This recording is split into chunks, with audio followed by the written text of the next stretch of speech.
Odombo, okosenga pardon. Odombo, okosenga pardon. Je te jure au nom de ma mère. Otombo, okosenga pardon. Okosenga pardon Odombo. Au nom de ma mère. Okosenga pardon. Au nom de Dieu. Na ebisi okosenga pardon. Okosenga pardon. Mota bomba di alikio na maele. Bino boyebi ngatenga na ebi bidote. Tous les combattants, oya zotanga kombo nanga, okosenga pardon. Coup sur coup. Bobi ça va catcher le bazar fort la ndenge bino tout. Ozala mutama kati catcher, okosenga pardon. Soza mutama kati les gars na télévision finganga, okosenga pardon. Je dois utiliser mécanisme tout pour mettre fin na mon système de combattant. La tchemmo na nganji. Avant conseil la reine bokozala li susute. Et bokozala te bino ba combattant, bokozala te. Otobo, otaki kombo na ngai parce que otaki ngo nako. Au moins ba kosala logi. Yo, ipo aiza. Eso, bokomona makoleka. Na za siko na besoin suka mutu moko makasi. Wa lobi o nga mutu makasi nga jitoka nga kachere. Les cas na télévision finganga. Au moins na jeba kosala yo. Oko regretter. Parce que l'avocat n'a pas censé accuser réception, on dit tout à l'heure, on a dit que Congo, on a dit que la police qui est tel, communauté, mais les gens continuent ainsi. Il y a raison, sur tous les plans. Dans une occasion, on tombe à casse, à l'éca, à Finanga. Au moment de l'eau, on a depuis 89, on a intimidé Ngati. On a intimidé on a collé dans ma sas. Ngana koli na masasi bino boyebi yango te Odombo ipo waiza eso na zoluka mosusu abima bokomona baje bokomona eloko bakosala bino e bino 3 wana nakanisi ekokorige bakombata mosusu nalobi moto abombani alekio na mayele koyakuku ekombe boyebisa bokecho abisa bino tina kri wana koyakuku ekombe bakundol bafitantaka.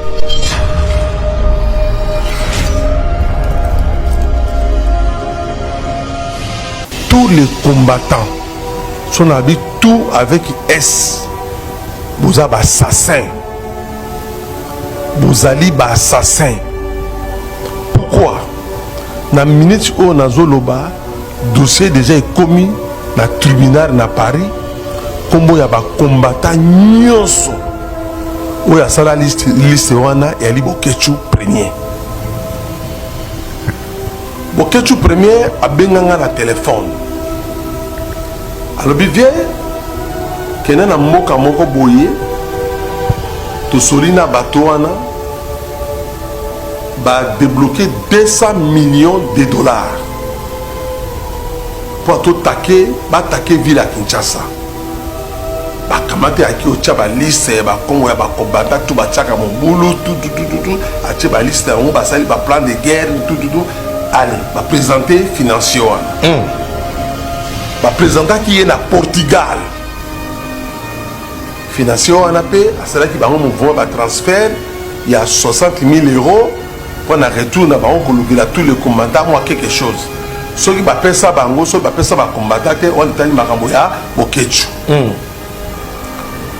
Deuxième élément, Kulutu Nangai avec tout le respect. Avec tout le respect. Limbisangai ningi nazotanga kombo na yo officiellement na émission oyo elengi ya Congo via âge na yo ya grade na yo na oyo sali po na Congo nyonso tout na kokotanga kombo na te me permettre ngai na niveau to komi poto lo ba vérité ya makambo si tozoka na kati ya poto mouvement na ya ba combattant ils ont mouvement armé. Ils ont un mouvement civil, ils ont un mouvement armé dirigé par le général Elou Kimonga Aoundou.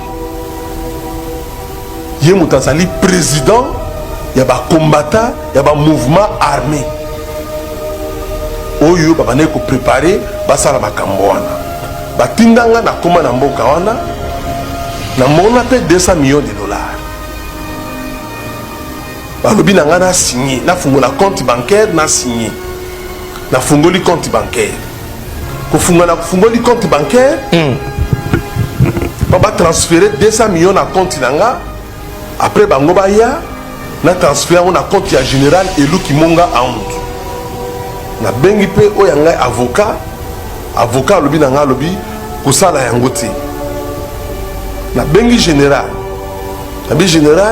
makambo to eza ok na soli na partenaire makambo tu eza ok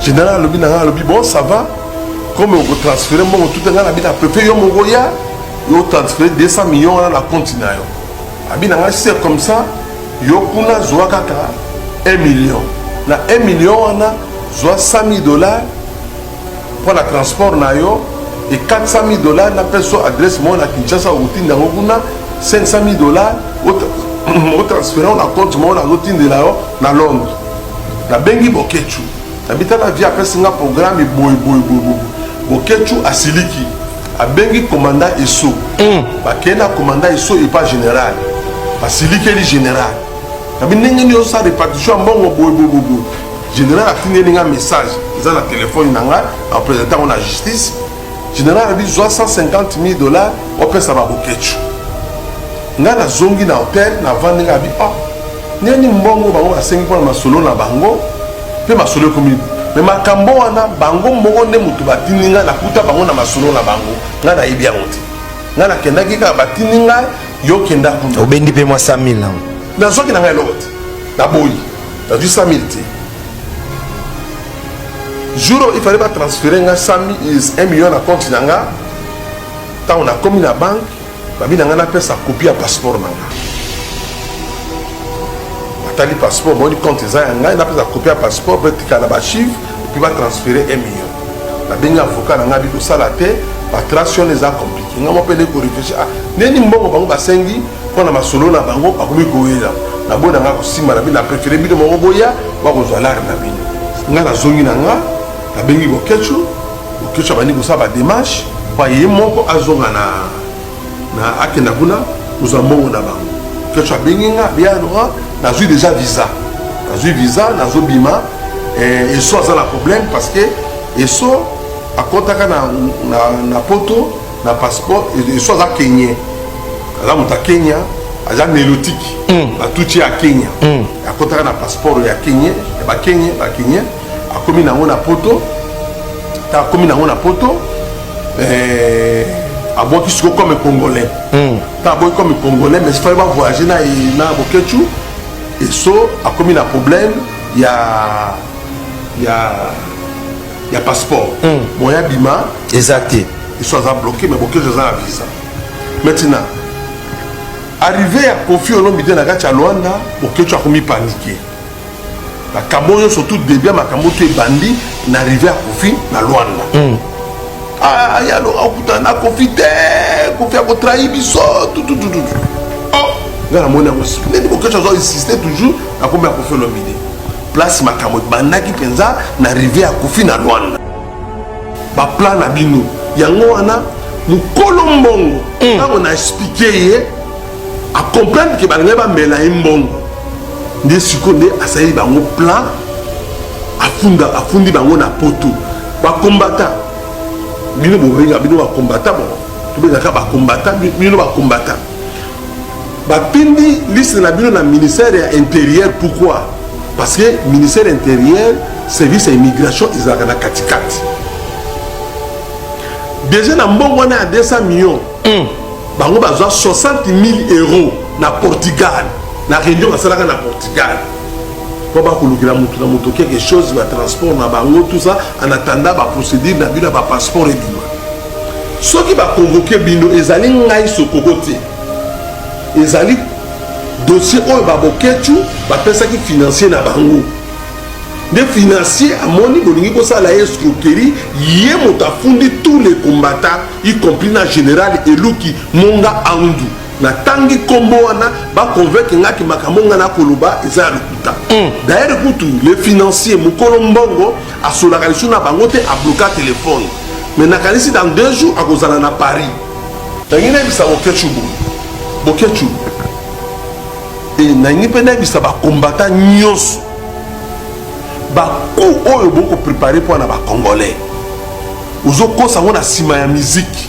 nayebi yango nyonso na yaki lelo kapona lobaki 200 millions de dollars wana o vous allez ensemble na eluki monga aundu mbongo wana bokozwa yango te mbongo wana nga na ko négocier po ekende na Congo bokozwa mbongo wana te mbongo wana ekende kosunga FARDC makambo nga na lobby soki naza kokosa bobima na télévision na koma botaka koma fumuki mbangu ke nga na kosi et puis on a clôturé dossier wana Bokechu Eso Général Eluk ne na mwani ba kombo ba odon ba babe masombo ba ipo waiza bozabino tout na liste boye bake ba fundi bino déjà na tribunal na France na mokolo mbongo parce que a santaki ke ezali tentative ya escroquerie makambo nga nazoloba esokoloba teke bakokopesa bino mbongo ne na niveau na yo na niveau Bokechu bakopesa bino mbongo te boutilisaki vie liboso boutilisaki général na respect ya général nde moto wana adeblokaki mbongo wana sikoyo mpo na ni bozwa koboya bokenda kuna kozwa mbongo wana parce que boyebi ke nga na siliki soki bokei kuna bakokanga bino mais na lancé encore mise en garde à tous les combattants bakokanga bino bavocat na ye baza déjà na poto 60 000 euros oyo bango bazwaki na Portugal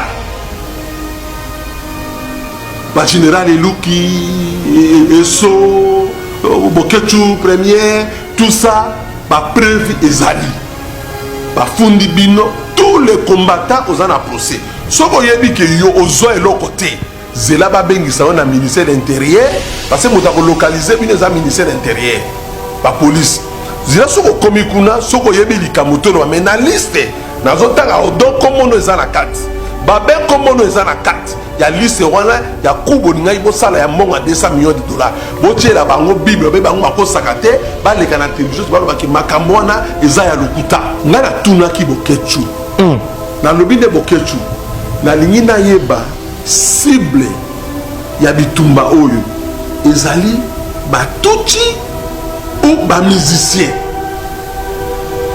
ya lobi nanga cible ya bitumba oyo ezali ne bamusicien na tuni pourquoi bamusicien abi bamusicien parce que Kofi Olomide aboma 20 millions de morts Wera Son aboma 20 millions de morts Jibem Pian aboma 20 millions de morts Wazego aboma 20 millions de morts yango wana ngai na kosimba mindoki na kobunda bitumbo soki na komi na Kinshasa po na bomba bango alobaka ye moko na émission tanga na moni que cible les abatuti te pour na combat na bango ya ba combattant cible les abatuti te cible les musiciens na démissionné ba mission pe baza ba congolais ba mission pe baza ba congolais ba bon super baza ba piri petit nanga la carte lo ka ba faire gola lo ka ba fali pupa lo ko la ba petit nanga ba tout le monde wana nga bité lo ko na cible na bino ezali ba musicien na lomena